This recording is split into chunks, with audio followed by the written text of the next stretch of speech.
Chapitre 1. Le bruit derrière la porte. La maison de Greenfield Court était l'une de ces reliques géorgiennes qui semblaient exhaler une dignité tranquille, même dans le scandale. Ses fenêtres symétriques donnaient sur les pelouses en pente, avec une sérénité immuable, comme si rien de fâcheux ne pouvait jamais arriver entre ces murs parfaitement équilibrés. Pourtant, par une soirée brumeuse de fin mars, cette illusion vola en éclats, littéralement, lorsqu'une porte verrouillée devint le témoin d'un décès. À 8h10 précises, un bruit métallique strident résonna dans l'aile ouest, suivi d'un cri de femme. Les invités, réunis dans le salon pour le café après le dîner, se figèrent tandis que le majordome se précipitait vers le bruit. Arrivés au bureau lambrissé de chêne au bout du couloir, ils trouvèrent la porte verrouillée de l'intérieur. Leurs coups frénéraques restèrent sans réponse. Il fallut la force combinée de 2 hommes et d'un tisonnier pour la forcer. À l'intérieur, Monsieur Charles Endicott, riche collectionneur d'art et hôte de la soirée, gisait affalé à côté de son bureau. La tête était tournée de façon anormale. Un chandelier en argent reposant près de sa main tendue. La fenêtre était verrouillée de l'intérieur. La clé était restée dans la serrure. Sur le tapis, 2 empreintes de pas, à peine visibles, ne menaient nulle part. Et dans l'air vicié de cette pièce aux volets clos, flottait une odeur de fumée de cigare et une légère odeur métallique. Le docteur Travers, l'un des convives, constata le décès de l'homme. La cause était incertaine, mais il s'agissait probablement d'un coup à la tête. Le chandelier était taché de sang, mais aucune empreinte digitale ne marquait sa surface. Le gendarme local, appelé aussitôt, déclara qu'il s'agissait d'un simple meurtre et d'un suicide interrompu. Mais la porte verrouillée posait une question à laquelle personne ne pouvait répondre. Comment le tueur avait-il pu s'échapper ? Parmi le groupe rassemblé se trouvaient 6 individus, chacun ayant des raisons de vouloir du mal à Charles Endicott. Il y avait Madame Lydia Endicott, sa femme beaucoup plus jeune, dont les mains gantées tremblaient d'une trace de chagrin artificiel. Monsieur Henry Vell, le partenaire commercial d'Endicott, qui avait passé l'année dernière à mener une guerre financière silencieuse avec le défunt. Mademoiselle Eleanor Wade, une gouvernante tranquille, employée par la nièce d'Endicott, qui avait été entendue en train de se disputer avec son employeur plus tôt dans la journée. Major Bexley, une vieille connaissance de l'armée dont la pension dépendait de l'investissement promis par Endicott. Dr Travers, qui avait autrefois soigné Endicott pour des problèmes cardiaques et dont la réputation avait récemment souffert des propos indélicats du collectionneur. Et enfin, Simon Drew, le majordome, un homme aux habitudes précises et à l'expression impénétrable, dont la loyauté était aussi polie que l'argenterie qu'il servait. Il se tenait maintenant en formation instable autour du bureau du mort, chacun hanté par la même question.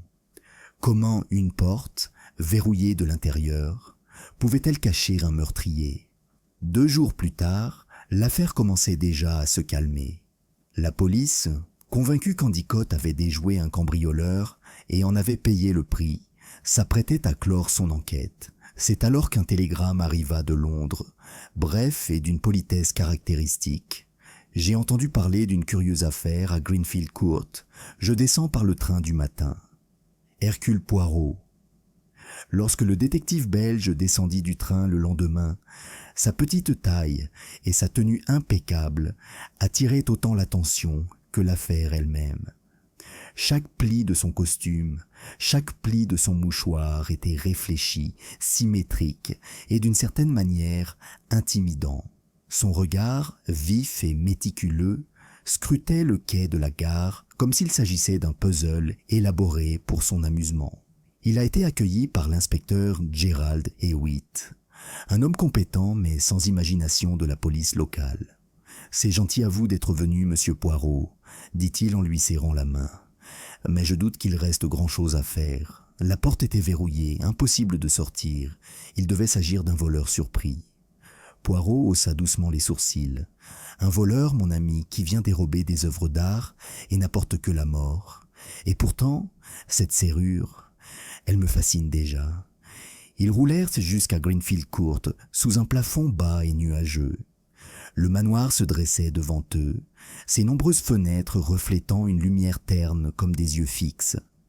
Poirot s'arrêta sur l'allée de gravier avant d'entrer. « Vous m'accorderez un instant ?» dit-il doucement, se penchant pour observer une traînée de légères empreintes près du perron. « Une voiturée s'est restée ici hier soir, n'est-ce pas? Mais quelqu'un d'autre, quelqu'un a marché par ici sous la pluie. Une étrange claudication peut-être. » À l'intérieur, il salua la maisonnée avec sa courtoisie habituelle. Chaque visage racontait son petit mensonge. Certains témoignaient du chagrin, d'autres de la culpabilité, et un, peut-être, de la peur. Poirot s'assit près de l'âtre et joignit ses mains gantées. « Messieurs, mesdames, commença-t-il, je comprends que vous soyez tous bouleversés, mais je vous prie de procéder avec calme et précision. C'est l'ordre qui mène à la vérité, et la vérité qui rétablit l'ordre. Maintenant, avant de parler de meurtre, parlons de la porte. » Un silence s'installa. Poirot fit un geste délicat vers le bureau, à nouveau scellé, pour son inspection. C'était verrouillé, oui, mais était-ce pour empêcher quelqu'un d'entrer ou pour garder quelque chose à l'intérieur? Son regard se posa sur Lydia Endicott, dont la main pâle reposait sur la coudoir de son fauteuil. Son regard vacilla. Poirot le remarqua, sourit faiblement et dit « On verra bien. » Dehors, une horloge sonnait 11 heures. Le brouillard se pressait contre les fenêtres comme pour écouter. À l'intérieur de la maison, le plus petit homme présent avait déjà commencé à réorganiser les pièces d'un puzzle invisible.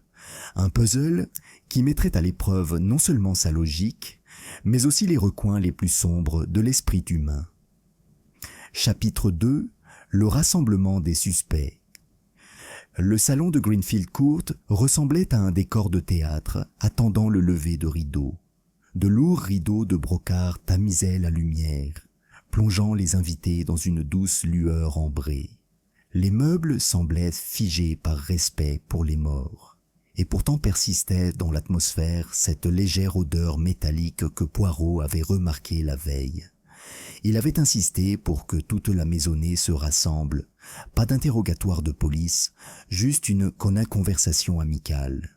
Pourtant, chaque personne présente dans cette pièce portait la même tension prudente d'un acteur attendant son texte.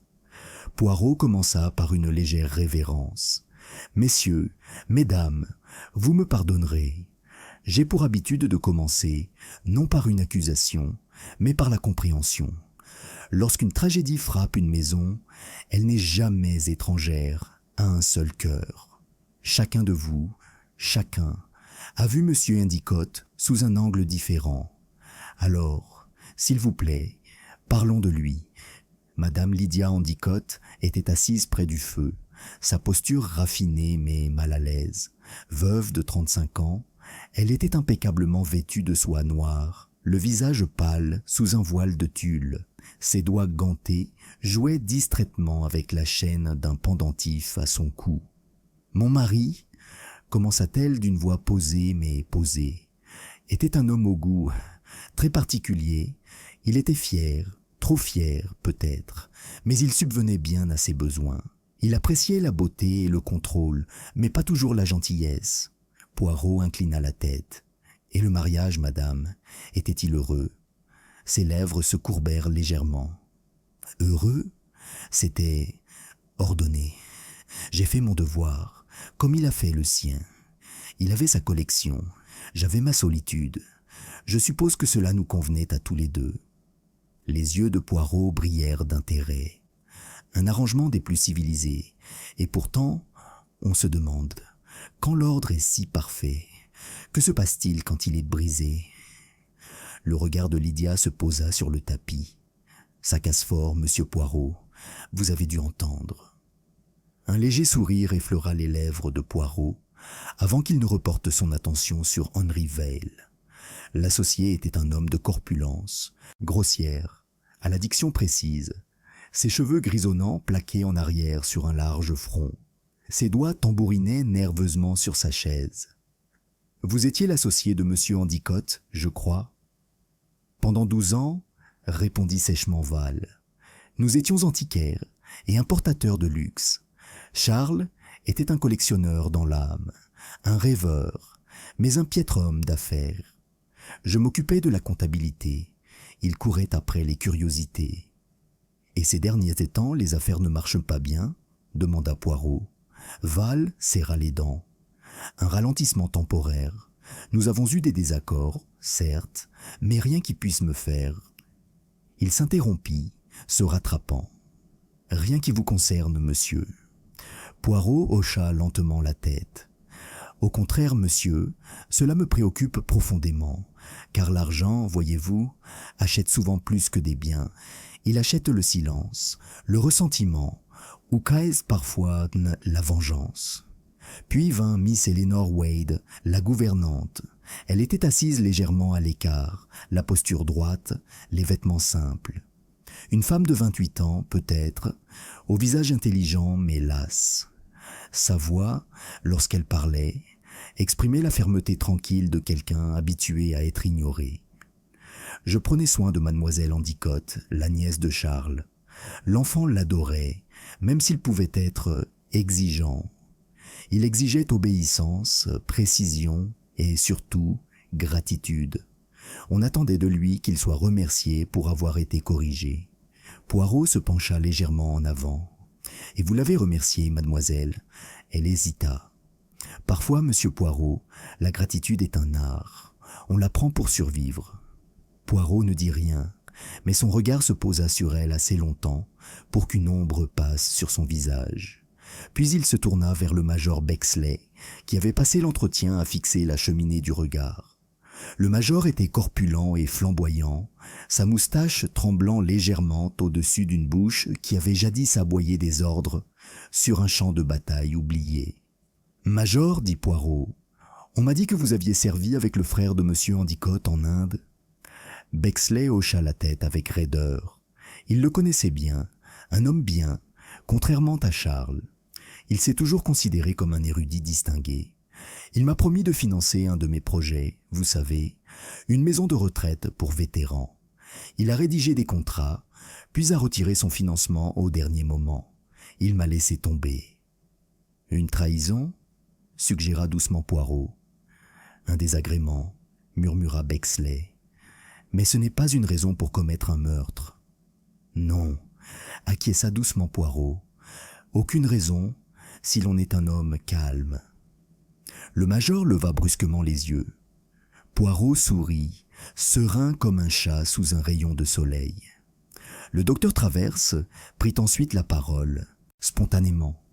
Les mains du médecin tremblaient légèrement, tandis qu'il polissait ses lunettes. « Si vous voulez savoir, monsieur Poirot, j'ai soigné Endicott pour arythmie. Il était têtu, ignorait toutes les consignes. Il insistait pour les cigares, le cognac et travaillait tard. Je l'ai prévenu à plusieurs reprises. Son cœur ne le supporterait pas. Je crains que le choc ne l'ait pas tué s'il avait vécu avec plus de précaution. » Les yeux de Poirot s'illuminèrent. « Vous parlez, docteur, comme quelqu'un qui regrette la mort d'un patient, ou comme quelqu'un qui regrette sa désobéissance. » Travers cligna des yeux. Les deux, peut-être. Charles était un homme difficile à apprécier, mais difficile à ignorer. Il ne restait plus que Simon Drew, le majordome. Il se tenait silencieusement près de la porte, impassible comme une statue. Lorsqu'on lui adressa la parole, il s'avança avec une précision silencieuse. « J'ai servi monsieur Endicott pendant 9 ans, monsieur. Il était strict, mais juste.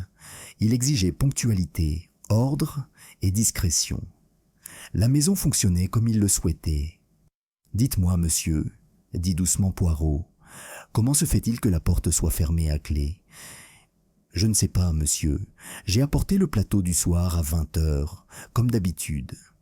Monsieur Endicott m'a congédié sèchement. J'ai quitté la pièce. La porte s'est refermée derrière moi. 10 minutes plus tard, j'ai entendu le fracas. Et avez-vous entendu quelqu'un d'autre dans ce couloir ? Non, monsieur, seulement le vent dans le couloir. Les vitres vibrent quand le temps change. Poirot se tapota le menton. Ah oui, le vent. On lui impute souvent bien des choses, n'est-ce pas? Une fois les entretiens terminés, Poirot les congédia d'un gracieux hochement de tête. Je vous remercie tous. Votre hospitalité est touchante dans des circonstances aussi tristes. Pour l'instant, vous pouvez vous reposer. Je vais réfléchir un peu, avec l'aide de mes petites cellules grises. Il s'attarda après leur départ, arpentant le salon d'un pas bref et mesuré. L'inspecteur Hewitt, qui avait observé la scène en silence, s'approcha.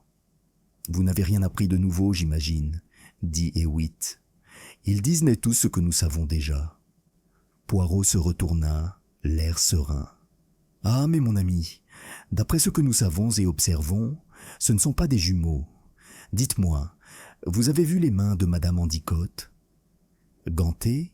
dit Hewitt. « Bien sûr, tenues de deuil. » Juste. Mais moi, qui ai une petite passion pour les détails, j'ai remarqué qu'un gant avait été remplacé plus récemment que l'autre. Le cuir était plus neuf, les coutures plus fines. C'est un détail, mais comme toute vérité au départ. Il se dirigea vers la cheminée, où une infime trace de cendre de cigare persistait dans la grille. Poirot se pencha et sortit une allumette à moitié consumée dessous le garde-boue. « Ça aussi m'intéresse », murmura-t-il. La boîte à cigares d'Erdapagate sur le bureau ne contenait que des havanes longs. Pourtant, cette cendre, elle est courte, grossière, d'un mélange moins cher. Quelqu'un d'autre a fumé ici très récemment. Quelqu'un qui souhaitait apparaître, il ne l'avait pas fait. Il remit délicatement l'allumette, puis se tourna vers l'inspecteur. « Il y a autre chose, mon ami. Quand on verrouille une porte de l'intérieur, c'est forcément intentionnel.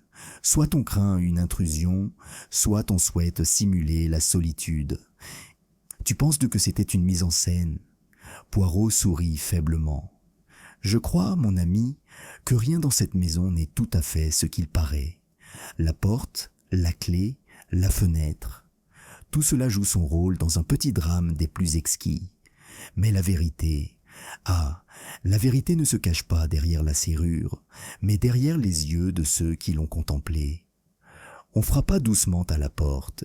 C'était mademoiselle Wade, pâle et hésitante.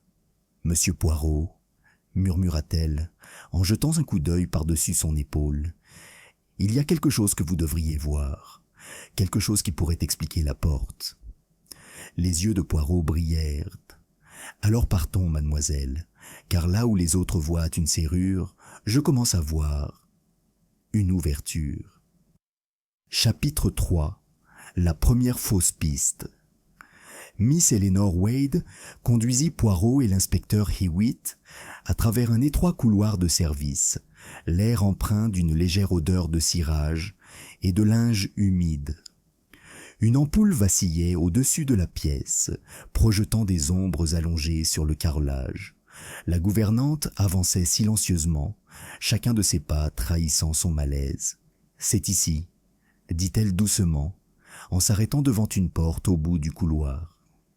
Elle mène à une petite antichambre derrière le bureau de M. Endicott.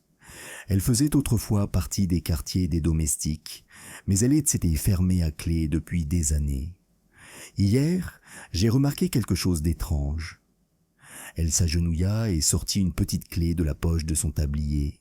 Le métal était légèrement terni, mais visiblement usé. Elle a sans clé été laissée sur le rebord de l'armoire à linge. Personne n'aurait dû avoir la clé de cette porte.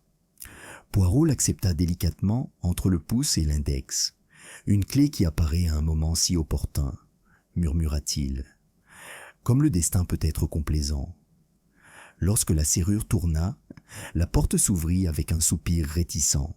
La poussière flottait dans l'air comme un souvenir oublié. La pièce était petite, pas plus grande qu'un placard, contenant seulement une chaise, une armoire désaffectée et une haute ventilation menant au mur du bureau. Hewitt s'avança, s'accroupissant pour l'inspecter. « L'aération est assez grande pour une main, peut-être plus, » murmura-t-il. « Si le meurtrier, avait passé la main à travers. Il aurait pu verrouiller la porte de l'intérieur avec la clé encore en place. Poirot plissa les yeux.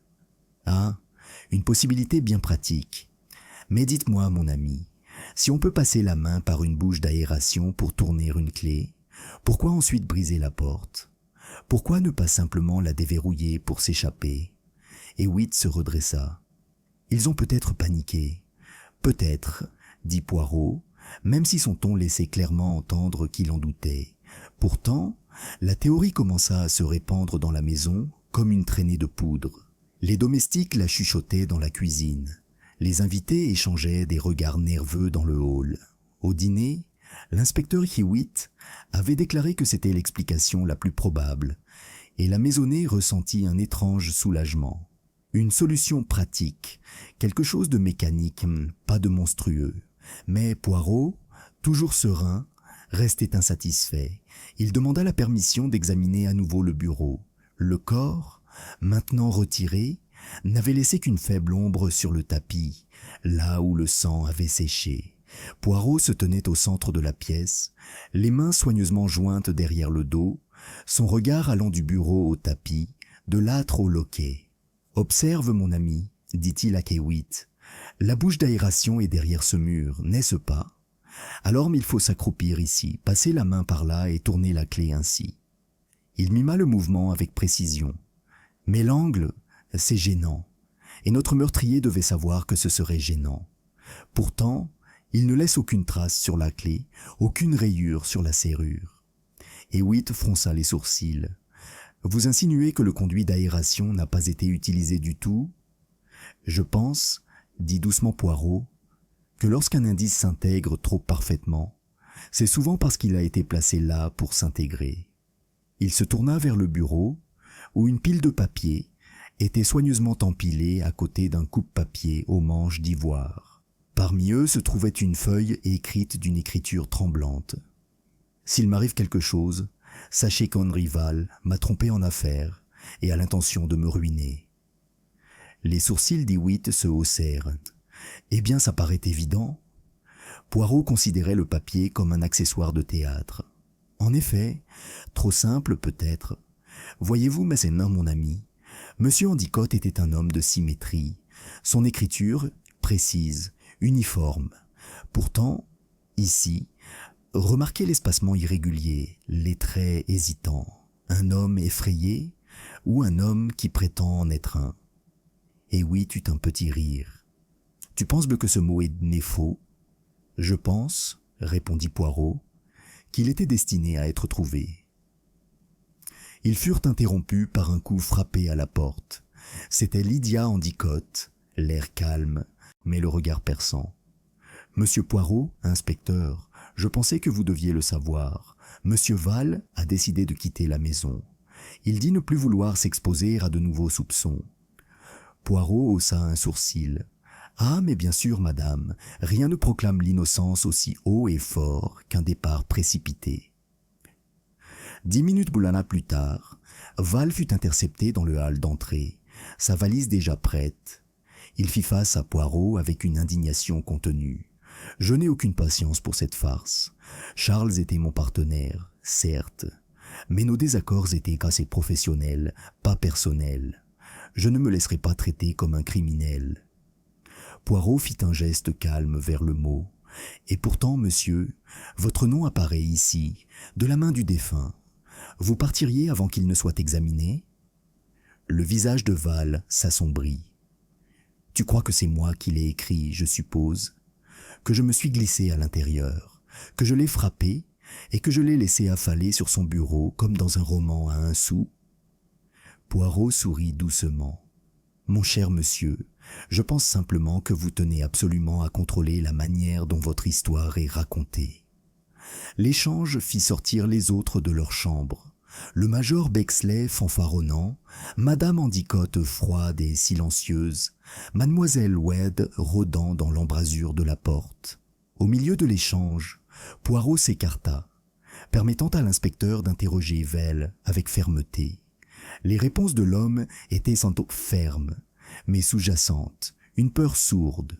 Lorsqu'on lui demanda où il se trouvait ce soir-là, il répondit J'étais à la bibliothèque, en train d'écrire des lettres. La femme de chambre m'a vu. En effet, murmura Poirot. Et le cigare? Val cligna des yeux. Quel cigare? Celle qui fumait dans cette pièce. La cendre est d'une marque moins raffinée que celle habituelle de Monsieur Endicott. Je crois que c'est la vôtre, n'est-ce pas? L'homme hésita, puis se raidit. Je suis peut-être entré brièvement plus tôt dans la journée pour discuter d'une facture. J'ai peut-être laissé le cigare à ce moment-là. Peut-être, dit encore Poirot, de ce ton incroyablement doux qui signifiait exactement le contraire. À la tombée de la nuit, la tension montait dans la maison. Lydia arpentait le palier comme un fantôme. Le major Bexley s'enivrait jusqu'à la stupeur et au ressentiment. Le docteur Travers se couchait tôt, prétextant la fatigue. Seule mademoiselle Wade semblait calme, bien que ses yeux observassent tout, avec un détachement presque érudit. Hewitt, quant à lui, était satisfait. Les preuves désignent Val, le mot, le cigare, la dispute. Le mobile est clair, l'argent. Nous l'arrêterons demain matin. Mais Poirot, regardant par la fenêtre du salon, secoua lentement la tête. Non, mon ami, pas encore. Ce crime est écrit avec trop de soin. Chaque acte, chaque indice, chacun disposé comme les pièces d'un échiquier. Et le meurtrier, ce n'est pas un joueur maladroit. Il marqua une pause, observant son reflet dans la vitre. Il y a une chose qui me trouble encore, la porte, verrouillée, certes, mais et si elle n'avait pas été verrouillée par la main qu'on imagine? Et si elle avait été verrouillée longtemps après la mort de Monsieur Endicott? Hewitt fronça les sourcils. Tu veux dire que le tueur est revenu? Les yeux de Poirot brillèrent. Non, je veux dire, peut-être que la porte n'a jamais été ouverte. Avant qu'Hewitt puisse parler, un cri soudain retentit à l'étage, un hurlement aigu et étranglé. Poirot se tourna vers le bruit, le visage crispé. Cela venait de la chambre de Lydia Endicott. Quelques instants plus tard, il montait l'escalier en courant. La porte était ouverte, la veuve était agenouillée par terre, près de sa coiffeuse, tremblante de tous ses membres. Elle tenait à la main une lettre scellée à la cire noire. Le même blason qui ornait le papier à lettres de son mari. « Il est vivant ?» murmura-t-elle d'une voix rauque. « Il a écrit ça après sa mort, c'est sûr. » Poirot lui prit délicatement la lettre. L'encre était fraîche. L'écriture était identique à celle du mot sur le bureau. Et sous la signature, une seule ligne. « Pardonne-moi, Lydia, je ne pouvais pas révéler la vérité. » Poirot leva les yeux, son regard perçant comme du verre. « Ah, dit-il doucement, voilà que le mort parle, c'est vraiment curieux. » Chapitre 4. Le jeu psychologique. Le lendemain de la découverte de la mystérieuse lettre, l'aube était froide et grise, comme si le temps lui-même conspirait à accroître le malaise à Greenfield Court. Une brume pâle recouvrait les pelouses, voilant le monde au-delà des fenêtres, tandis qu'à l'intérieur de la maison, les conversations se transformaient en murmures et en suspicions. Les domestiques marchaient doucement, chaque son semblait amplifié, la fermeture d'une porte, le tintement d'une tasse de thé, le crépitement d'un feu. Hercule Poirot, impeccable comme toujours, était assis devant l'âtre du salon. Son plateau de petit déjeuner était intact. Il paraissait parfaitement calme, mais son regard gardait la vivacité d'un homme écoutant une symphonie que les autres ne peuvent entendre. L'inspecteur Hewitt se tenait près de la fenêtre, parcourant le journal du matin. Il l'appelle « Le mystère de la porte verrouillée ». « Maintenant », soupira Hewitt, et les habitants pensent d'Apacéa déjà que Val est l'homme de la situation. Sans cette deuxième lettre, on aurait déjà classé l'affaire. Le regard de Poirot resta fixé sur les flammes. Oui, mais il ne faut pas laisser les ragots décider de la vérité. La deuxième lettre, elle change tout. Elle change. Tonifié, le premier, accuse Monsieur Val. Le second implore son pardon. Et tous deux sont écrits de la même main, avec la même encre. C'est un duo, mon ami, entre culpabilité et tromperie. Hewitt fronça les sourcils. Tu crois que quelqu'un a falsifié les deux? Ah, pas si vite. Je crois que quelqu'un voulait pas nous faire croire que les deux étaient authentiques. C'est plus subtil, voyez-vous. Le meurtrier ne se contente pas de tromper, il compose. Il se leva, essuya une poussière de sa manche et dit doucement « Il est temps, je crois, de jouer à un petit jeu, un jeu de l'esprit. Voyons qui tremblera quand le vent de la vérité commencera à souffler. » À 10h30, Poirot convoqua à nouveau toute la maisonnée au salon. L'atmosphère était lourde d'effroi. Lydia Endicott arriva la première, pâle et posée, les yeux rougis par une nuit de pleurs, ou peut-être par l'effort fourni pour assurer sa performance. Le major Bexley suivit, grommelant, le visage rouge de cognac. Miss Wade arriva la dernière, son calme habituel teinté d'appréhension visible. Henri Vail était assis à l'écart, les mains serrées, le regard inquiet. Poirot attendit que le silence devienne insupportable, puis il commença, non pas par une accusation, mais avec une douce curiosité. « Mes amis, dit-il, nous sommes entourés des mystères de l'écrit. Un mot trouvé sur un bureau et une lettre qui apparaît après la mort. Mais ne nous demandons pas encore qui les a écrits. Demandons-nous pourquoi ils ont été écrits du tout. » Il tourna son regard vers Val. « Monsieur Val, vous êtes un homme d'affaires, n'est-ce pas? Pratique, logique. Dites-moi, si vous aviez reçu une lettre vous accusant de tromperie, l'auriez-vous détruite ou conservée comme preuve? » Val cligna des yeux. Il l'a détruit, bien sûr. Quel homme sensé ne le ferait pas? Justement, dit Poirot d'un ton doux. Alors pourquoi notre cher monsieur Endicott, pourtant pragmatique, a-t-il laissé son accusation si soigneusement rangée sur son bureau? Pourquoi ne pas la cacher ou la brûler? La question flottait dans l'air comme de la fumée. Personne ne parlait. La main de Lydia tremblait sur l'accoudoir de son fauteuil. Parce que, poursuivit doucement Poirot, la lettre était destinée à être trouvée. Mais par qui? Pas par la police. Il n'était même pas attendu. Pas par les domestiques. Il ne comprendrait ben, n'est-ce pas? Non, elle était destinée à être trouvée par nous, par ceux qui sont ici, dans cette maison. C'était un message composé pour un auditoire de 6 personnes. Il laissa son regard voyager lentement d'un visage à l'autre, s'attardant juste assez longtemps pour perturber chacun d'eux à tour de rôle. Mademoiselle Wade fut la première à prendre la parole. « Si vous insinuez que l'un d'entre nous a placé cette lettre, monsieur Poirot, c'est cruel. Nous étions tous sous le choc. »« Ah, mademoiselle, vous vous trompez, » dit Poirot avec un léger sourire. « Je ne suggère rien, pour l'instant. Je constate simplement que les gens, lorsqu'ils ont peur, agissent que souvent avec beaucoup d'intelligence. Et parfois, dans leur intelligence, ils se révèlent. » Il se pencha légèrement en avant. « Par exemple, quand je suis entré dans la chambre de Madame Endicott hier soir, elle tenait la nouvelle lettre comme si elle la brûlait. Pourtant, elle a dit « Il a dû l'écrire après sa mort. » Curieux, n'est-ce pas? Car qui, face à un événement aussi étrange, ne pense pas d'abord à un faux ou à une supercherie? Seul celui qui sait que la lettre n'a pas été écrite par la main du défunt. Le sang-froid de Lydia vacilla et elle détourna le regard. « Vous déformez les mots, monsieur Poirot. J'étais bouleversé. » « En effet, dit doucement Poirot, le chagrin fait oublier.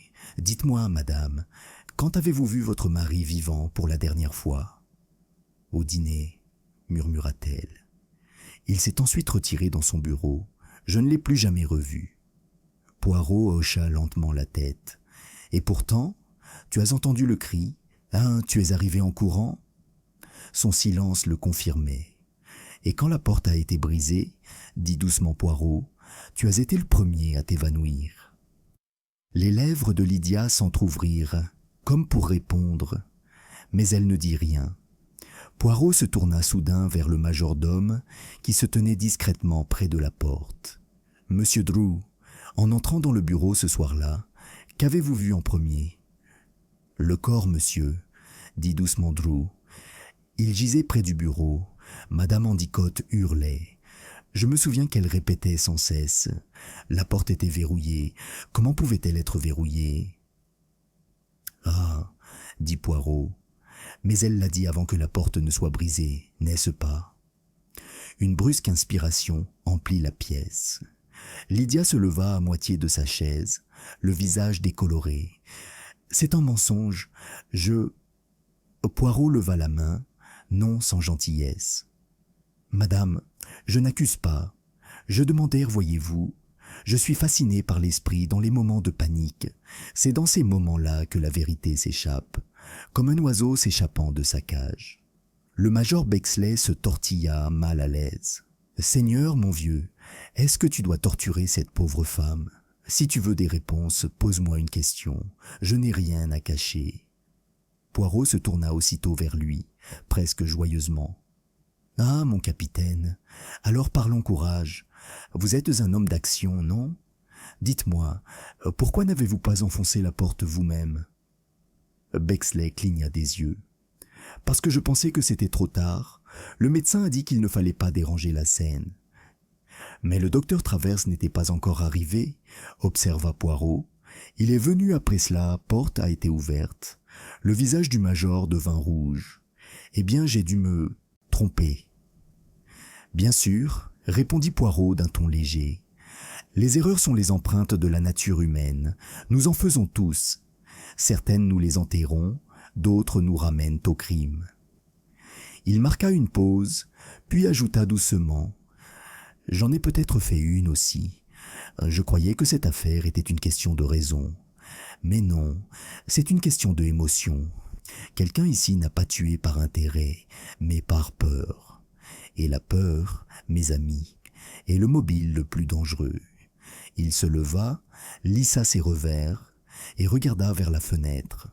« Inspecteur Hewitt, je pense que vous découvrirez la vérité bien assez tôt, lorsque la prochaine pièce sera déplacée sur l'échiquier. Car je sens, oui, que notre meurtrier n'a pas encore fini de jouer. »« Un autre crime ?» demanda Hewitt sèchement. L'expression de Poirot était indéchiffrable. Ce n'est peut-être pas un crime, mais une révélation. Le coupable s'impatiente. Il recommencera bientôt, car il ne peut s'en empêcher. La conscience est une piètre compagne pour les menteurs. Il se tourna vers le groupe et s'inclina légèrement. « Alors, mes amis, je vous remercie. Vous m'avez été d'une grande aide, chacun à votre manière. Je vais réfléchir. Et quand j'aurai tout arrangé, je vous rappellerai. D'ici là, ne quittez pas Greenfield Court. » Tandis que les invités se dispersaient, Poirot resta près du feu, contemplant pensivement les braises. La flamme vacillait et courbait autour d'un charbon noirci, comme si elle cherchait de l'air. Il murmura doucement, « Une porte qui se verrouille toute seule, une lettre qui s'écrit toute seule, un meurtrier qui se cache derrière l'ordre et le rituel. Ah, mais le schéma commence à se dessiner. Bientôt, la vérité éclatera. » Et à l'étage, invisible de tous, une silhouette se déplaçait silencieusement dans le couloir, portant une bougie dont la flamme tremblait comme un battement de cœur coupable. Chapitre 5. Un autre crime, ou la deuxième ombre. La nuit qui suivit la subtile interrogatoire de Poirot, Greenfield Court sembla retenir son souffle.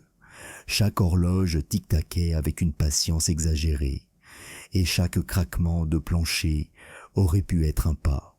La grande maison, d'ordinaire fière de sa symétrie et de son calme, semblait désormais animée.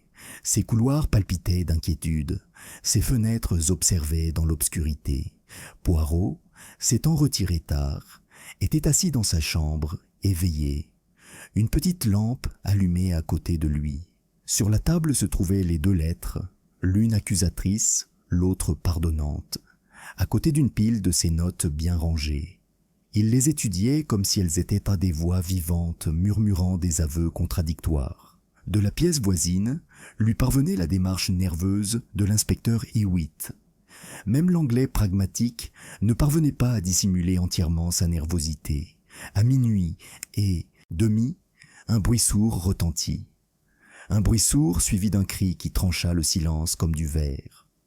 Poirot se leva aussitôt, sa robe de chambre parfaitement en place malgré l'urgence. « Mon Dieu !»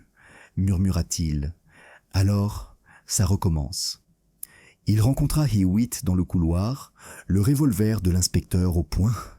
Les deux hommes échangèrent un signe de tête grave et suivirent le bruit jusqu'à l'aile la plus éloignée de la maison. Il les mena à la bibliothèque. La porte était entr'ouverte, et à l'intérieur, la lumière de la lampe vacillait avec incertitude. Près du foyer se trouvait Major Bexley, immobile, une traînée de livres renversés et une carafe brisée à côté de lui. Sa main serrait sa gorge. Une tache sombre s'étendait sous son col. Le docteur Travers fut immédiatement appelé. En quelques minutes, il confirma ce qui était déjà clair. « Un poison », dit-il sèchement. « Un poison violent, probablement ingéré quelques minutes avant la mort. À en juger par le verre posé sur le bureau, il s'est versé un dernier verre avant de se coucher, du brandy mélangé à un produit mortel. » Hewitt fronça les sourcils. « Alors, il s'est suicidé par culpabilité envers Endicott. »« Peut-être, » dit doucement Poirot, mais ses yeux ne quittèrent pas le corps. Il s'agenouilla délicatement près du bureau, ses doigts gantés, parcourant le cercle de liquide à la surface. « Vous remarquerez, inspecteur, que le verre est à moitié plein, et pourtant, le major a été retrouvé effondré près de l'âtre, à quelque distance. Il n'a pas bu de son plein gré. Il a bu, peut-être, par persuasion. » Hewitt fronça les sourcils. « Tu veux dire qu'il s'est fait piéger ?» Poirot haussa légèrement les épaules. « Ah, vous les Anglais, toujours la ligne directe de cause à effet. Mais dans ce cas, mon ami, il n'y a pas de ligne, juste un cercle. Le cercle de la tromperie se resserre. » Il examina attentivement la carafe, la tenant à la lumière. L'eau de vie a été versée, mais pas par la même main qui a posé ce verre sur la table. Les angles. Ah, ils m'en disent long. Une main tremblait, l'autre non. Lorsqu'il se redressa, son visage était grave. Ce n'était pas un suicide, mon ami. C'est le deuxième acte d'une pièce des plus sinistres. Au matin, Greenfield Court était un véritable bourdonnement de murmures. Les invités se rassemblèrent de nouveau dans le salon, pâles et épuisés. Lydia Endicott était assise à l'écart, son mouchoir pressé contre ses lèvres. Mademoiselle Wade, debout près de la fenêtre, observait le brouillard se dissiper dans la faible lumière du jour. Vail fixait le feu d'un regard vide, tandis que le docteur Travers se massait les tempes, paraissant soudain beaucoup plus âgé. L'inspecteur Hewitt prit les choses en main. « Que personne ne sorte d'ici. Il y a un meurtrier parmi nous, et maintenant 2 morts. J'ai déjà fait venir les gendarmes du village. » Poirot, debout tranquillement près de la cheminée, parla avec une autorité calme. « Avant l'arrivée des gendarmes, mon ami, il faut comprendre la psychologie. 2 morts dans la même maison, si tôt et si liés. Ce n'est pas une coïncidence. Le premier meurtre visait à cacher la vérité, le second, à l'enterrer à jamais. » Il se tourna vers les invités. Le major, c'était un homme impulsif. Pourtant, le poison, non, c'est une arme de la pensée, de la patience. Quelqu'un dans cette maison l'a soigneusement planifié. Je vais vous le redemander comme je l'ai déjà fait. Chacun de vous doit me dire où il était hier soir. Les réponses arrivèrent une à une, chacune moins convaincante que la précédente. Lydia Endicott, dans ma chambre, je ne suis pas sortie. La porte était fermée à clé. Mademoiselle Wade, je lisais à la nièce de Mademoiselle Endicott. Elle peut se porter garante pour moi. Docteur Travers, dans ma chambre, j'ai entendu du bruit, mais je suis arrivé après vous. Henry Vail, j'étais au lit endormi. Je n'ai rien compris jusqu'au cri. Simon Drew, le majordome. J'étais en train de polir l'argenterie, monsieur, seul dans le garde-manger. Poirot hocha la tête vers chacun d'eux, son expression indéchiffrable. Mais lorsque son regard s'attarda sur Lydia, elle détourna le regard. « Madame, dit-il doucement, quand son mari meurt tragiquement, on a du mal à dormir, n'est-ce pas? Et pourtant, votre bougie était éteinte quand je suis passé devant votre porte à minuit. » Elle retint son souffle. « Tu es passé devant ma porte ?» Poirot inclina la tête. « Oui, je fais une petite promenade chaque soir avant de me coucher. Je trouve ça tranquille. » La main de Lydia tremblait légèrement. « J'ai dû m'endormir. Le deuil est épuisant. » Poirot sourit faiblement. « En effet, mais le chagrin a rarement un parfum aussi frais à une heure aussi tardive. » Le silence qui suivit fut pesant. Lydia se leva brusquement. « Monsieur Poirot, on ne me traitera pas comme une suspecte. »« Mais madame, dit doucement Poirot, vous sont un, comme nous tous, jusqu'à ce que la vérité choisisse son méchant. » Elle se retourna et quitta la pièce dans un tourbillon de soie noire. Après son départ, mademoiselle Wade prit la parole d'un ton mesuré. « Vous la soupçonnez ?» Poirot haussa légèrement les épaules. « Je soupçonne la nature de son calme. Il est trop parfait. Mais l'heure n'est pas encore aux conclusions. » Il se dirigea vers le bureau dans un coin, où un bout de papier attira son attention. Il portait la légère empreinte d'une note récente, l'original arraché. Poirot l'inclina vers la lumière, révélant l'empreinte de plusieurs mots. « Retrouve-moi à la bibliothèque après minuit. Il y a des choses que tu ne comprends pas encore. » Il le brandit pour que Hewitt le voie. « Voilà, encore une invitation écrite, par une main invisible. Dis-moi, mon ami, est-ce qu'un homme organise un rendez-vous avant de se suicider ?» Hewitt jura dans sa barbe. « Non, il a été attiré là. »« Justement, » murmura Poirot. « Mais par qui? Nous le saurons bien assez tôt. » Plus tard dans l'après-midi, Poirot fit une promenade solitaire dans le jardin, sa silhouette menue se découpant avec précision dans la lumière pâle. L'air sentait légèrement la pluie et la terre retournée. Il s'arrêta près de la fenêtre de la bibliothèque, regardant à travers la vitre. La scène à l'intérieur demeurait intacte, la carafe, le verre, la faible empreinte de la main tombée du major. Poirot étudia tout cela, murmurant doucement en français. Une porte verrouillée, une mort mise en scène. Un poison versé non pas à la hâte, mais avec un sens profond. Il y a du rythme ici, oui, le rythme d'un artiste. Et pourtant, un artiste qui peint avec trop de perfection s'expose à la lumière. Il se retourna brusquement au bruit de pas.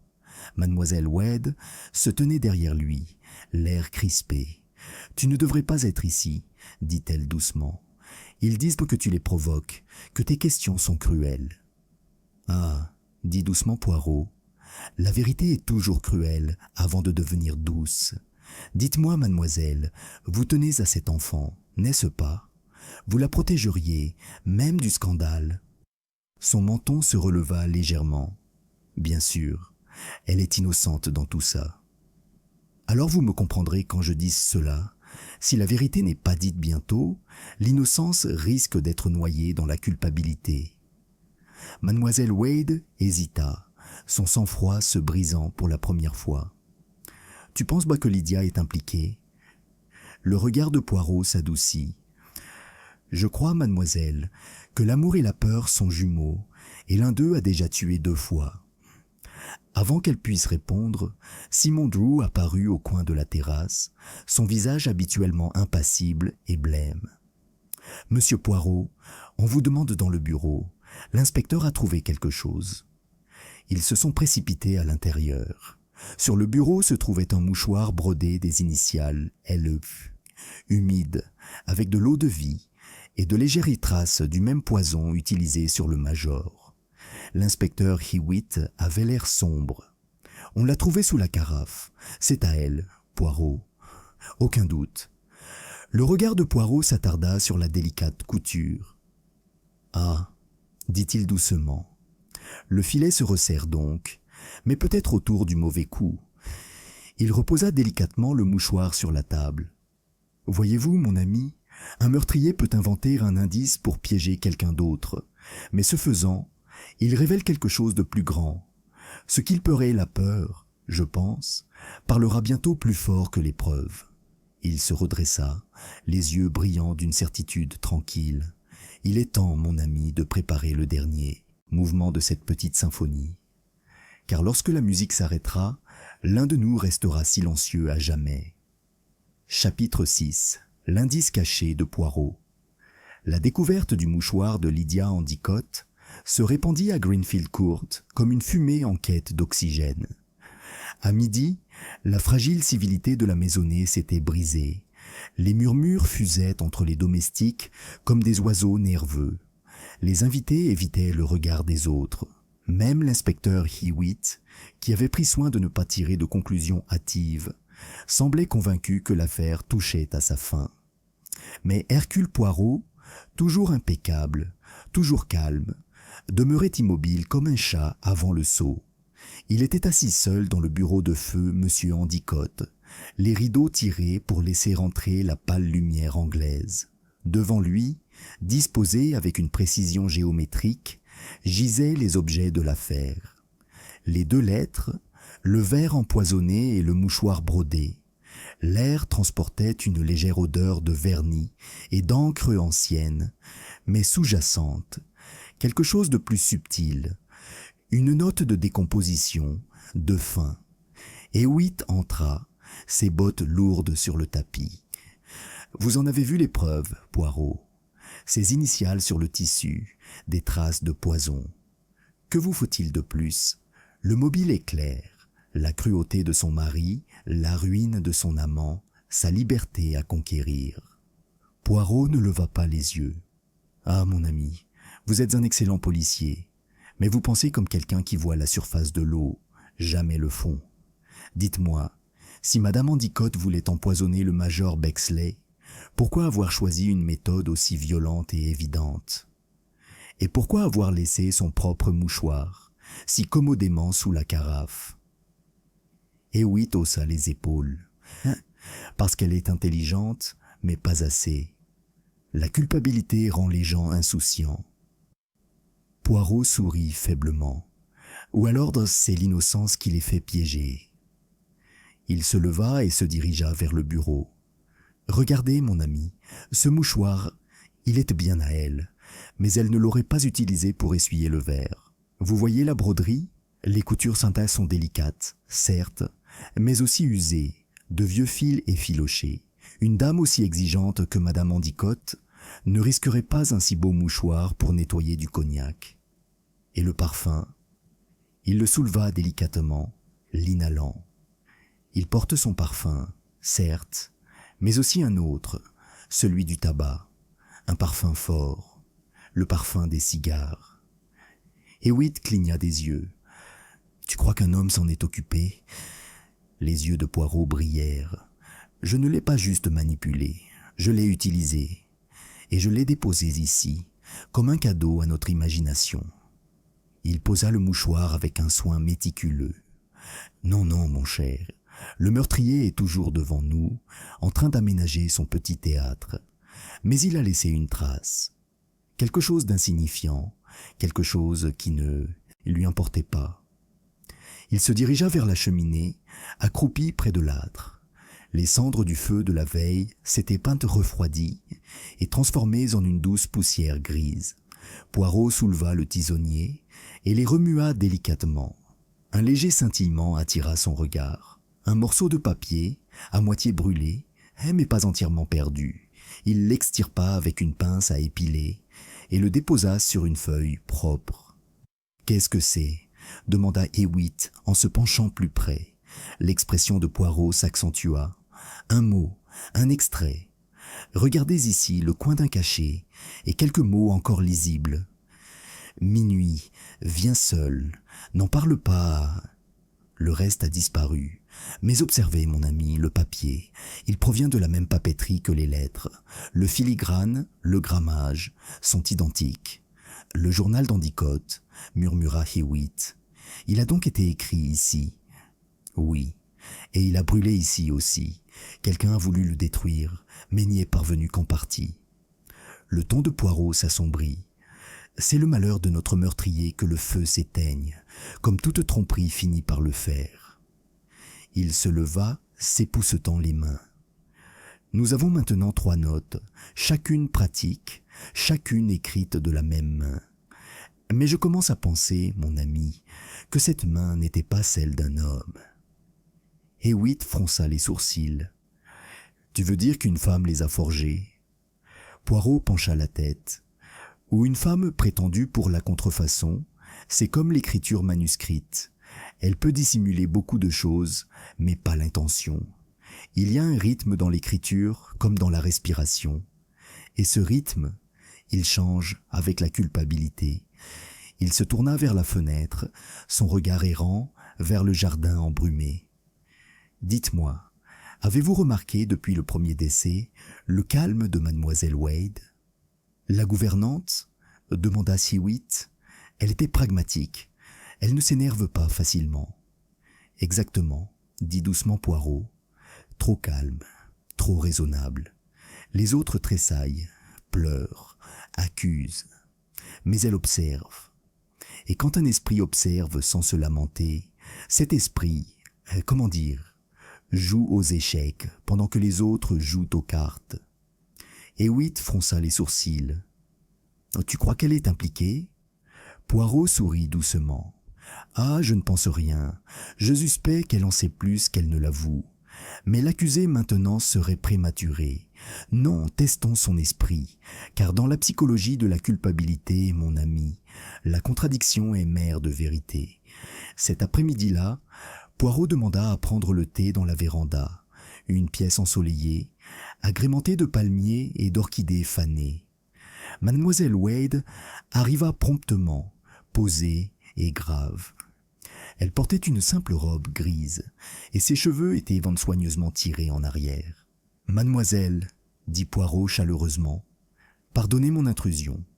Je tenais à vous remercier pour votre gentillesse envers l'enfant. Vous avez été la seule présence sereine dans cette tempête. » Mademoiselle Wade sourit faiblement. « Je fais ce que je peux. La maisonnée est déséquilibrée. Madame Endicott, elle s'effondre. »« Ah oui, » dit Poirot pensivement. « Et vous, mademoiselle, vous êtes son contraire. Là où elle tremble, vous vous tenez debout. Là où elle désespère, vous raisonnez. C'est admirable. » Son expression se radoucit légèrement. « Vous me flattez, monsieur Poirot. Mais j'ai déjà vu des tragédies.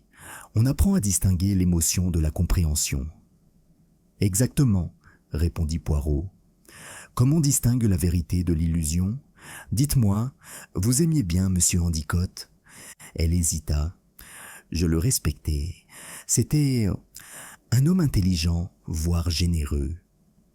Les yeux de Poirot brillèrent. « Et pourtant, vous vous êtes disputé avec lui le jour de sa mort. Voyez-vous, mademoiselle, les domestiques sont très observateurs. Ils se souviennent d'avoir entendu des voix s'élever. Son sang-froid vacilla un bref instant. Nous étions en désaccord sur les leçons de l'enfant, rien de plus. « Bien sûr, » répondit Poirot d'un ton affirmatif. « Mais peut-être n'étiez-vous pas aussi en désaccord sur votre avenir ici? Une gouvernante dans une maison chaotique est rarement en sécurité. » Elle ne dit rien. Ses mains, jointes sur ses genoux, se serrèrent. Le regard de Poirot s'adoucit. « Voyez-vous, mademoiselle, je ne vous pose pas cette question en tant qu'accusateur, mais en tant qu'étudiant. Le cœur humain me fascine, surtout lorsqu'il cache quelque chose de plus grand que lui. » Mademoiselle Wade se leva brusquement. « Je pense que cette conversation a suffisamment avancé. » Poirot inclina la tête. « Peut-être. Mais avant de partir, dites-moi, fumez-vous le cigare ?» Ses yeux s'écarquillèrent puis se rétrécirent. « Des cigares? Non, bien sûr que non. »« Ah, » dit doucement Poirot. « Alors c'est très curieux que j'aie trouvé des cendres d'une marque bon marché près de votre bureau, à l'étage. Voyez-vous, je recherche le petit ordre dans le grand désordre, et quand je trouve ce qui ne convient pas... »« Ça suffit, » l'interrompit-elle sèchement. « Je n'ai pas besoin d'écouter ça. » Elle se retourna et partit, ses pas résonnant dans le couloir. Poirot resta immobile, le visage serein, même si ses yeux brillaient d'un triomphe discret. « Voilà, murmura-t-il. La dame proteste, et pourtant, sa peur ne sent pas l'innocence, mais la découverte. » Ce soir-là, alors que le crépuscule obscurcissait les couloirs, Poirot appela de nouveau l'inspecteur Hewitt. « Nous avons atteint le seuil, mon ami, dit-il. Le meurtrier se croit en sécurité, mais j'ai trouvé la clé, la vraie clé, de cette porte qui s'est verrouillée toute seule. » Il brandit un petit objet entre ses doigts, une vis de loquet en argent, fraîchement polie. Quand la porte du bureau a été forcée, la serrure était intacte, mais les gonds, ils étaient desserrés de l'intérieur. Un truc simple, celui qui permet de quitter une pièce, de fermer la porte et de la verrouiller de l'extérieur, laissant croire à tout le monde qu'elle est scellée. Ingénieux, non? Et l'esprit qui l'a conçu, froid, discipliné, précis. « Mademoiselle Wade, murmura Hewitt.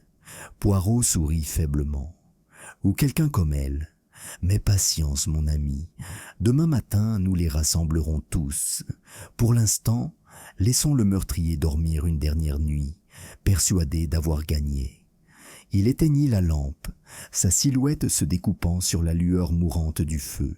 « Car au matin, murmura-t-il, la porte qui s'était verrouillée s'ouvrira à nouveau, et elle révélera non pas la mort, mais la vérité. » Chapitre 7. Le rassemblement final. Le matin descendait sur Greenfield Court, tel le pâle dévoilement d'une scène. La brume de l'aube s'accrochait encore au jardin, et l'air était lourd de ce calme étrange et impatient qui précède la révélation. À l'intérieur, la maisonnée s'agitait avec une retenue inquiète. Les pas s'atténuaient, les voix s'atténuaient. Quelque part, une horloge sonna 8 heures, le son résonnant dans les couloirs tel un lointain battement de tambour du destin. Dans le grand salon, Hercule Poirot avait disposé les meubles avec une précision mathématique. Les chaises formaient un demi-cercle devant l'âtre, chacune placée à égale distance, chacune faisant face au centre, où se dressait une petite table tel un autel. Sur celle-ci reposaient quelques objets modestes, un mouchoir, 2 lettres, un bout de papier brûlé et la vis scintillante de la porte du bureau. Lorsque le dernier membre de la maisonnée entra, Poirot se leva, impeccable comme toujours, son costume gris repassé à la perfection, ses chaussures vernies étincelantes. Sa présence calme semblait emplir l'atmosphère. « Mes amis » commença-t-il en s'inclinant légèrement. « Nous sommes arrivés au bout. Les petites cellules d'Ocellules Reis ont fait leur travail. Bientôt je vous dévoilerai la vérité. Mais avant de lever le masque de la culpabilité, je dois demander à chacun d'entre vous d'écouter sans colère, sans peur et sans interruption. » Les 6 occupants survivants de Greenfield Court le fixaient en silence. Lydia Endicott, assise, raide, les mains jointes sur ses genoux. Henry Vale évitait son regard, les traits tirés et fatigués. Le docteur Travers paraissait pâle et mal à l'aise, tandis que Simon Drew, le majordome, se tenait près de la porte, aussi immobile que les meubles eux-mêmes. Seule mademoiselle Eleanor Wade paraissait calme, le regard brillant mais indéchiffrable. La voix de Poirot était calme, mesurée, mais sous-jacente courait un courant d'intensité contrôlée. « Il y a eu 2 morts, dit-il doucement. Monsieur Charles Endicott et le major Bexley, tous 2 violents, tous 2 planifiés, et tous 2 faisant partie d'un même dessein. Mais avant de parler de mort, parlons de la porte. » Il fit un geste vers la petite vis sur la table. « Quand je suis arrivé dans cette maison, on m'a dit que monsieur Endicott avait été retrouvé derrière une porte verrouillée de l'intérieur. C'était, voyez-vous, un mystère absolu, tellement absolu que ce ne pouvait être vrai. » Le docteur Travers fronça les sourcils, mais la porte était verrouillée, on l'a vu. « En effet, » dit doucement Poirot, « mais pas par le mort. La serrure était intacte, les gonds desserrés. Le meurtrier avait dévissé la gondole supérieure avant de commettre l'acte, laissant la porte apparemment fermée, Puis, après s'être échappé, l'avait remise en place. De l'extérieur, l'illusion d'une pièce scellée était totale. C'était l'œuvre de quelqu'un qui comprenait la précision, quelqu'un qui valorisait l'ordre par-dessus tout. Son regard se porta délibérément sur mademoiselle Wade, une gouvernante peut-être, qui veille à la propreté du ménage, qui corrige les erreurs d'un enfant, non par malveillance, mais par soif de contrôle. Les autres se tournèrent vers elle, surpris. Le calme de mademoiselle Wade ne vacillait pas. « Vous vous trompez, dit-elle d'un ton neutre, mais vous ne pouvez pas prouver que j'ai touché cette porte. » Poirot inclina la tête. « Pas encore, mais nous en viendrons aux preuves, mademoiselle. Considérons plutôt le mobile. Monsieur Endicott était un homme qui se complaisait dans la domination, en affaires, au foyer, dans les cœurs. Sa cruauté s'étendait au-delà de sa femme, au-delà de ses domestiques. Il détenait un secret sur vous, mademoiselle Wade, une lettre que vous avez écrite il y a des années à un homme qui s'est déshonoré, une lettre qui aurait pu ruiner votre gagne-pain. Les yeux de Miss Wade s'assombrirent, mais elle resta silencieuse. Oui, poursuivit doucement Poirot. Il l'a découvert, n'est-ce pas? Il a menacé de le révéler. Vous étiez acculé, désespéré. Mais vous étiez aussi malin. Vous avez imaginé la vengeance parfaite, une mort qui semblait impossible. Henri Veil se tortilla, mal à l'aise. Tu n'es pas sérieux, Poirot. C'est une gouvernante, pas une criminelle. Poirot se tourna vers lui, la voix froide. Et pourtant, monsieur Val, combien de fois avons-nous vu que l'esprit tranquille cache les tempêtes les plus féroces? Mademoiselle Wade n'était pas seule à gaillir, non. Mais elle seule possédait l'intelligence sereine nécessaire pour planifier, manipuler, écrire les notes qui guidaient un autre regard ailleurs. Il souleva délicatement l'une des lettres entre ses doigts gantés. La première, vous accusant, monsieur Val, visait à piéger l'esprit pratique. La seconde, pardonnant à Lydia Endicott, visait à embrouiller l'esprit émotionnel. Toutes deux étaient armées des faux. Mais de quelle main?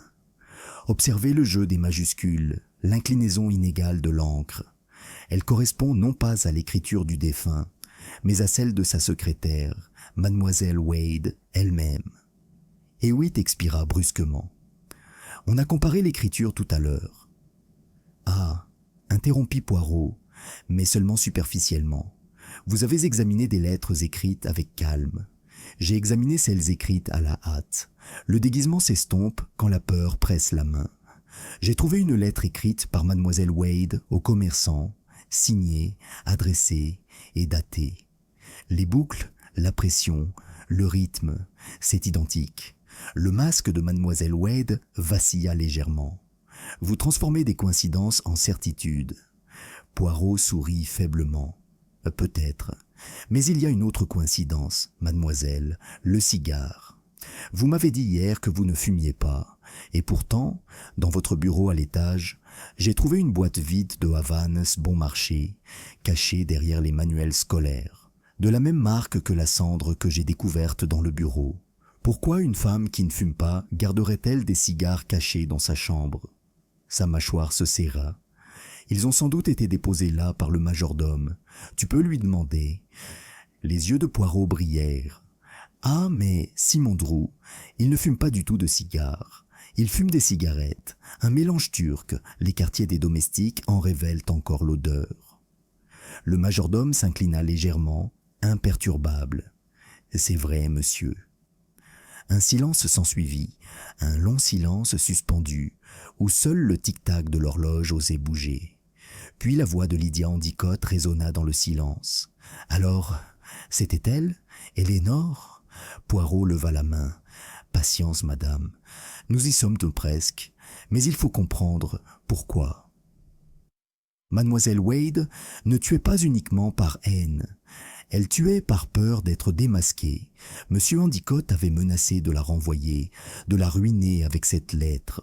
Elle a agi pour se protéger et pour faire passer le meurtre pour une énigme secrète insoluble. Mais arriva le major Bexley, qui en avait trop vu. La tête de Miss Wade se releva brusquement. « Oui, » dit doucement Poirot, le major la soupçonnait. Il l'a vue près du bureau ce soir-là, tenant des gants humides de cirage, ceux-là même qu'elle utilisait pour dévisser les charnières. Lorsqu'elle apprit ses soupçons, elle l'invita à la retrouver à la bibliothèque après minuit, promettant de partager ce qu'elle avait découvert sur le premier crime. Au lieu de cela, elle versa dans son verre le même poison qu'elle avait préparé pour l'armoire à pharmacie d'Endicott. « Mensonge !» s'exclama mademoiselle Wade. « Vous n'avez aucune preuve. » L'expression de Poirot ne changea pas. « Au contraire, mademoiselle, j'ai un fragment de preuve des plus convaincants. Dans les cendres de la cheminée, j'ai trouvé un fragment d'une lettre brûlée, celle qui convoquait le major. Le sceau n'était pas celui d'Endicott, mais le vôtre, une minuscule estampe de vos initiales, EW, imprimée par habitude dans la cire. » Son souffle s'arrêta. Le silence devint insupportable. « Et enfin, dit doucement Poirot, j'ai ceci. » Il sortit une petite règle en bois, du bureau. Dessus, de légères traces de vernis provenant de la charnière de la porte, le même vernis que celui retrouvé sur vos gants, que vous avez si commodément jeté à la buanderie le lendemain du meurtre. Le sang-froid de mademoiselle Wade se brisa. Ses yeux brillèrent d'un mélange de fureur et de désespoir. « Vous croyez comprendre, monsieur Poirot? Vous pensez que c'était un calcul froid? Il a détruit des vies pour s'amuser. Il a humilié Lydia, ruiné les affaires de Vell, m'a fait chanter. Il aurait fait pire. » Le ton de Poirot s'adoucit, mais son regard resta ferme. « Oui, mademoiselle, il était cruel. Mais la cruauté ne saurait excuser la mort. Vous avez joué au jeu de l'intellect et vous vous y croyiez sans sécurité. Pourtant, comme je l'ai toujours dit, l'ordre et la méthode sont à double tranchant. Vous avez construit un puzzle trop parfait, et dans la perfection, il y a toujours des défauts. » Un instant, elle resta immobile, tremblante, le regard fixé sur la porte. Puis ses forces semblèrent s'effondrer. Elle s'affaissa sur la chaise la plus proche, la tête baissée. « Tu as raison, » murmura-t-elle. « Il méritait la mort, mais je ne voulais pas tuer le major. Il m'a confronté. Il a dit qu'il irait voir la police. Je voulais juste qu'il se taise, juste une gorgée. » Poirot inclina la tête solennellement. « La plus petite gorgée, mademoiselle, peut noyer un homme dans la culpabilité. » L'inspecteur Hewitt s'avança, posant une main douce mais ferme sur son épaule. La gouvernante ne résista pas. Tandis qu'on l'emmenait, Poirot se tourna vers les autres d'une voix calme et grave. « Le mystère est résolu, mes amis. La porte qui s'est verrouillée toute seule, ce n'était pas un miracle.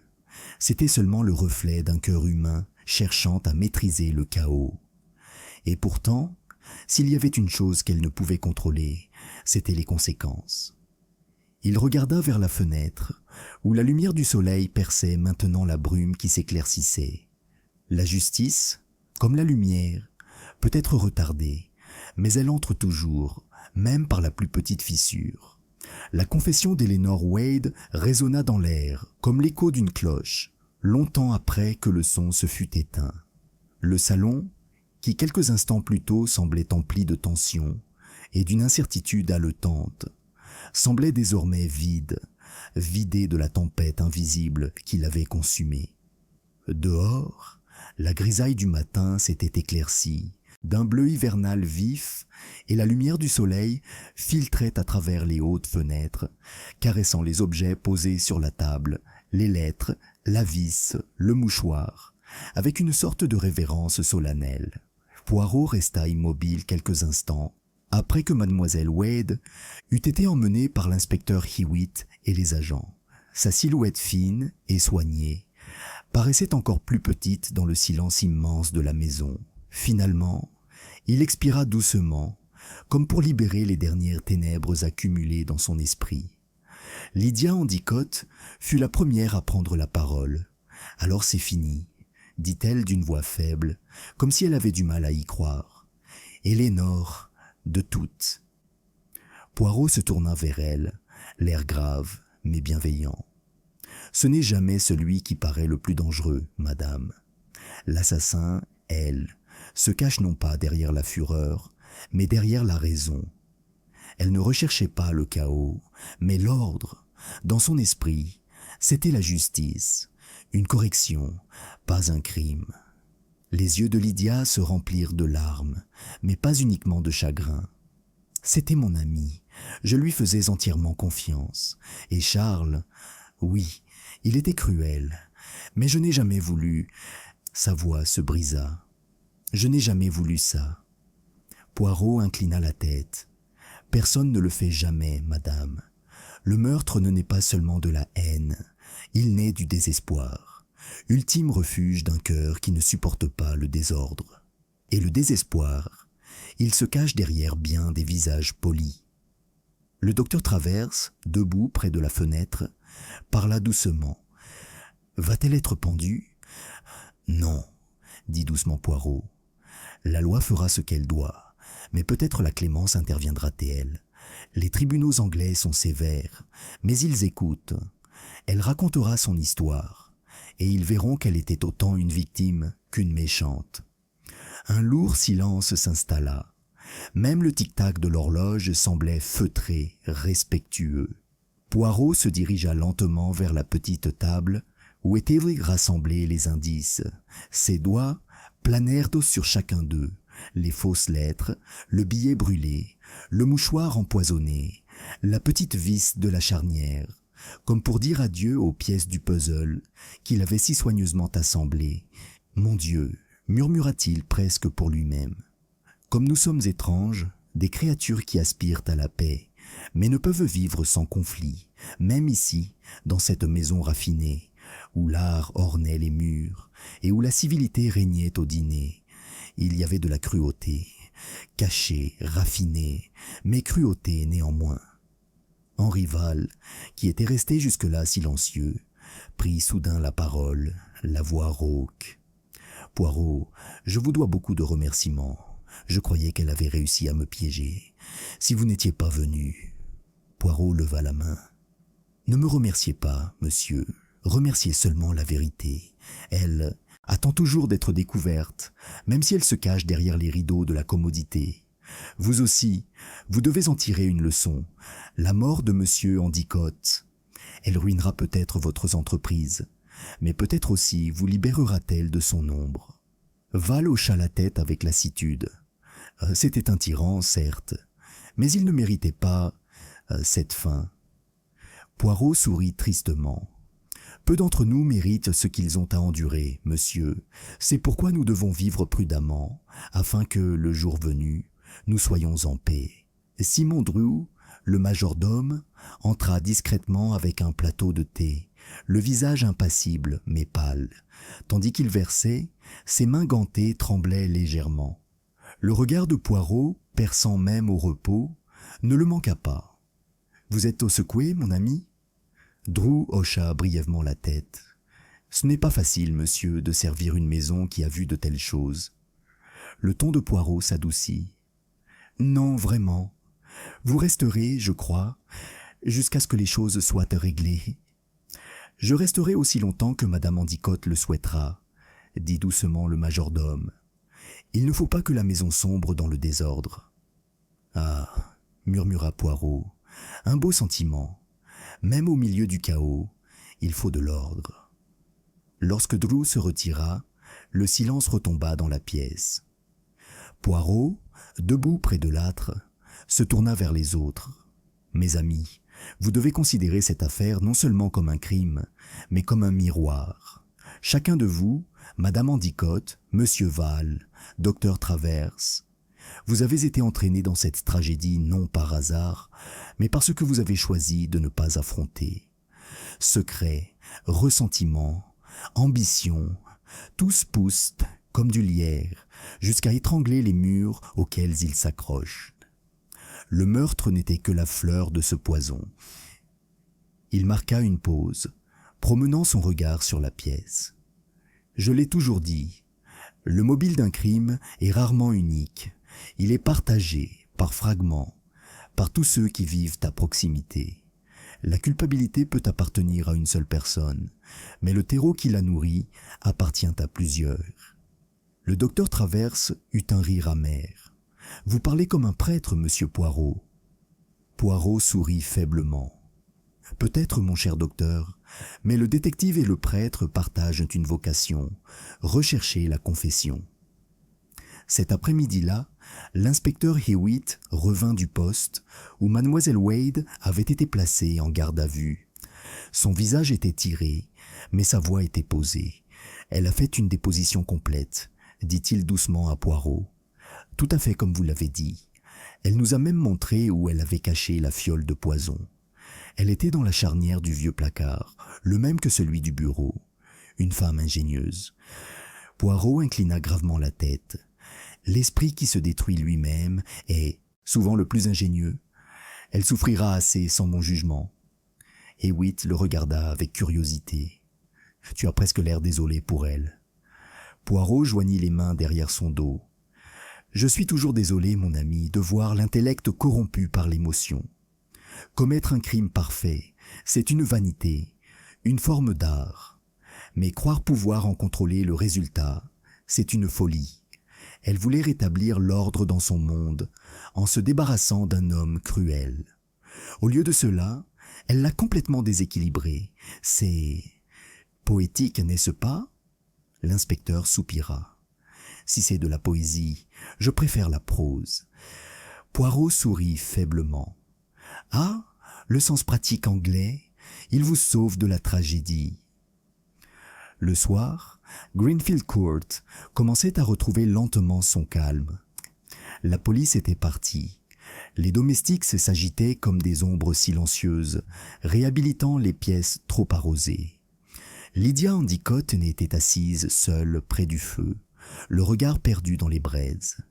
Lorsque Poirot entra, elle leva les yeux, surprise, comme si elle sortait d'un long rêve. « Tu pars ?» demanda-t-elle. « Oui, madame, mon travail ici est terminé. » Elle hésita, puis dit doucement « Vous avez apporté la justice, mais pas la paix. » L'expression de Poirot s'adoucit. « La paix, madame, ne vient pas du châtiment. Elle vient de la compréhension. Cela prendra du temps. Mais peut-être un jour, vous regarderez cette maison et vous vous souviendrez non pas de la mort, mais de la vérité. » Il prit son chapeau et ses gants. « Vous reconstruirez, madame. C'est ainsi que fonctionne la vie. Elle exige la continuité, même là où elle a été blessée. » Lydia se leva, la voix tremblante. « Tu donnes l'impression que c'est si simple. » Poirot sourit. « La simplicité, madame, est la chose la plus complexe au monde. » Il s'inclina profondément et sortit dans l'air frais du soir. Dehors, les dernières subanères lueurs du coucher de soleil s'étendaient sur l'allée de gravier. Poirot s'arrêta devant le portail, jetant un dernier coup d'œil à la maison dont la symétrie silencieuse avait dissimulé tant de troubles. Hewitt le rejoignit et alluma une cigarette. « Vous savez, Poirot, » dit l'inspecteur, « chaque fois que je crois comprendre vos méthodes, vous me surprenez. Vous n'avez jamais bougé, jamais insisté. Vous avez juste attendu qu'il se révèle. » Poirot eut un léger rire. « Ah, mon ami, c'est la patience de l'esprit qui piège le cœur pressé. On parle trop vite, on agit trop vite, on ment trop vite. Mais la vérité, elle, avance lentement, comme un gentleman, toujours à l'heure. » Ils commencèrent à marcher vers la voie où l'automobile attendait. Et le titre de ce petit drame, songea Hewitt. La porte qui s'est verrouillée. Tu avais raison, bien sûr. Ce n'était pas du tout un jeu de gonds. Les yeux de Poirot brillèrent dans la lumière, déclinante. Non, mon ami. La véritable porte n'a jamais été de bois et de métal. C'était la porte de la conscience, verrouillée par la peur et ouverte par la vérité. Et comme toujours, quand on tourne la clé, il se toucha légèrement la tempe. On découvre qu'elle était à l'intérieur, depuis toujours. Il monta dans la voiture, saluant son chapeau avec une politesse parfaite. « Maintenant, inspecteur, retournons à Londres.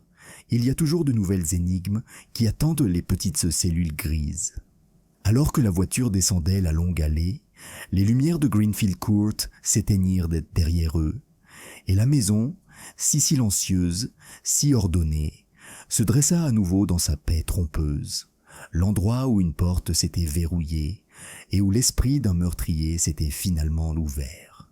Chapitre 8. Le reflet silencieux. Le train pour Londres roulait doucement à travers la campagne brumeuse, son mouvement rythmé tel le battement régulier d'un cœur contemplatif. Dans un compartiment de première classe, Hercule Poirot était assis en face de l'inspecteur Hewitt, un petit carnet de cuir ouvert sur les genoux. Ses gants étaient soigneusement pliés à côté de lui, son chapeau parfaitement centré sur le siège. Même au repos, il dégageait une discipline tranquille, comme si tout son être évoluait en harmonie avec une géométrie invisible. Pendant plusieurs kilomètres, aucun des deux hommes ne parla. La campagne défilait dans des nuances floues de gris et de vert, le scintillement occasionnel des toits des villages rompant la monotonie. Hewitt se laissa aller contre le dossier de son siège, poussant un soupir qui pouvait être à la fois de soulagement et d'épuisement. « Eh bien, dit-il finalement, encore une histoire à raconter. Avec toi, ça paraît facile, Poirot. » Poirot sourit faiblement sans lever les yeux. « Ah, mon ami, vous confondez simplicité et facilité. L'esprit qui recherche l'ordre doit d'abord endurer le chaos. On ne trouve la clarté qu'après avoir longtemps contemplé la confusion. Et la confusion, elle, n'est jamais agréable. » Hewitt rit doucement. « Je te crois sur parole. Pourtant, je ne peux m'empêcher de penser que si mademoiselle Wade n'avait pas commis cette petite erreur avec le gant, elle n'aurait peut-être jamais été attrapée. » Poirot tourna une page de son carnet, son crayon se déplaçant délicatement. « Non, non, elle aurait toujours été prise au piège. Un esprit comme le sien laisse une trace. Le plan parfait porte toujours le défaut de sa propre perfection. Elle a cherché à créer une énigme sans solution, mais elle a oublié. Il n'y a pas de serrure sans clé. Et moi, je me fais un devoir de trouver de telles clés. » Il referma doucement le carnet. « Voyez-vous, inspecteur, elle n'était pas méchante. Elle était précise. C'est là toute la tragédie. Chez elle, le besoin de contrôle a causé sa perte. Quand une âme ne supporte pas l'incertitude, elle cherche à l'éliminer par tous les moyens. » Hewitt fronça les sourcils. « On l'admire presque. » Poirot secoua lentement la tête. « Non, je la plains, car ce qu'elle a fait était monstrueux, mais cette impulsion, est universelle. Nous souhaitons tous imposer l'ordre à un monde qui refuse d'obéir. » Il se pencha en arrière, les yeux mi-clos. « C'est pour ça que je redresse un cadre quand il est de travers. C'est pour ça que je cire mes chaussures jusqu'à ce qu'elles brillent. C'est pour ça que je range mes œufs du petit déjeuner par paire. Imposer l'ordre, c'est respirer. Mais quand on essaie de l'imposer à la vie elle-même, c'est le désastre. » Hewitt hocha la tête, réfléchissant à la situation. « Et Madame Endicott, qu'advient-il d'elle ? » ?»« Elle héritera des biens de son mari, mais pas de sa paix, » dit doucement Poirot. « Elle vivra entourée de fantômes, de ce qu'elle savait, de ce qu'elle ignorait. Peut-être apprendra-t-elle la douceur dans la souffrance. C'est du moins l'espoir de la civilisation. » Hewitt émit un léger sifflement. « Tu fais vraiment de chaque crime un sermon, n'est-ce pas ?» Poirot sourit d'un léger clin d'œil. « Ah, mon ami, vous, les Anglais, préférez une justice simple et un thé fort. Moi, je préfère la mienne avec un peu de philosophie. Cela nourrit l'âme autant que l'intellect. » Le train arriva à Paddington peu avant midi. Le quai vibrait au rythme indifférent de la ville. Cris des porteurs, sifflements de la vapeur, bruit des roues des bagages sur le carrelage. Poirot descendit prudemment, sa petite valise dans une main, sa canne dans l'autre. Le monde au-delà de la gare semblait incroyablement vivant, après le silence de Greenfield Court. Ils marchèrent ensemble vers la sortie, leur souffle perçant dans l'air frais. Hewitt, lui jeta un regard en coin. « Vous arrive-t-il de vous reposer, Poirot? Vraiment? Vous avez résolu un meurtre dans une pièce close, démêlé un tissu de mensonges, et pourtant vous semblez prêt à vous attaquer à la prochaine affaire. » Le regard de Poirot s'adoucit. « Du repos, oui, mais du repos pour l'esprit, pas pour le corps. Voyez-vous, quand on a vu les rouages de la tromperie, il faut les contrebalancer par la beauté. Ce soir, j'irai peut-être au théâtre, où je réaménagerai mon appartement. Un vase de lilas. Ah, cela restaurerait l'harmonie de l'esprit. » Hewitt sourit. « Toi et ta commande. » Poirot inclina légèrement la tête. « Ce n'est pas seulement l'ordre que je recherche, mon ami, c'est ses significations. Sans elle, le monde n'est que bruit. » Ils s'arrêtèrent à la station de taxi, devant la gare. « Eh bien, » dit Hewitt en lui tendant la main, « Londres vous remercie encore, moi aussi. » Poirot prit la main et s'inclina légèrement. « Et moi, mon ami, je vous remercie pour votre patience. Vous laissez les petites cellules du Laland, petites cellules grises, réfléchir tranquillement, et c'est ainsi que la vérité trouve son chemin. » Hewitt rit. « Tu donnes l'impression que la réflexion est une forme d'art. » Les yeux de Poirot brillèrent. « C'est vrai, mon cher, peut-être le seul qui soit resté intact malgré la vanité. » Ce soir-là, dans son confortable appartement de Whitehaven Mansions, Poirot était assis à son petit bureau, une tasse de chocolat fumant à côté de lui. Le dossier de l'affaire de la porte qui s'est verrouillée l'ouvrait devant lui. Il avait déjà réécrit ses notes finales à 3 reprises, insatisfait à chaque fois de l'insuffisance des mots pour saisir la symétrie morale du crime. Il recommença, son stylo glissant sur le papier impeccable en traits nets et bouclés. C'est une chose curieuse, le cœur humain. On pourrait s'attendre à ce qu'il soit gouverné par la passion ou l'affection, mais non, il est gouverné par la peur. Peur d'être exposé, peur du désordre, peur de perdre le contrôle. Chez Mademoiselle Wade, cette peur s'est muée en intelligence sans compassion, en raison sans pitié. Elle se croyait supérieure au chaos, et pourtant, le chaos triomphait en elle. Ainsi,